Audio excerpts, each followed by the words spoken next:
Well, actually, Garard's defense is actually still wrapping up their closing arguments before the state's rebuttal begins, and then the jury's going to be sent. Now, as for their main arguments, Garard's defense argues that no evidence connects him directly to the crime. Johnson's defense argues that he did not shoot and kill Holland, rather he was just the getaway driver as Garard shot at the vehicle. Now, the state is adamant that both men were involved in committing the crime.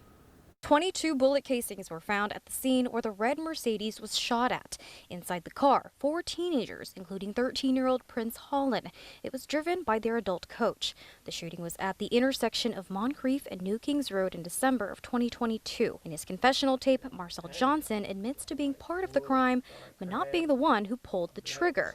But the state says evidence does not support his version of events. And at no point does Johnson say his co-accused, Kentrevious Garard, pressured him. At no point in time during the interview did he say that Mr. Garard threatened him or tried to and say, if you don't do this, then I'm going to, shoot you as well.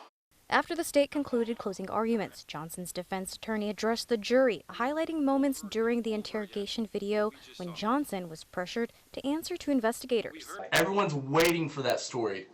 Everybody. Why y'all trying to make me the face of it? Because you're not giving us the story. Look at the evidence. Members of the jury, I would argue to you that is not the sound of justice.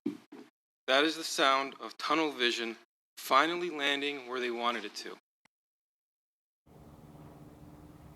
Now, just before extending into after hours yesterday, Judge Ed Branham told the audience that he's trying to expedite the process of the trial to accommodate some jurors' travel plans. Now, the goal was to wrap up Tuesday. We're still waiting for the verdicts tonight. Live at the Duval County Courthouse, Fariha Abrar, First Coast News on your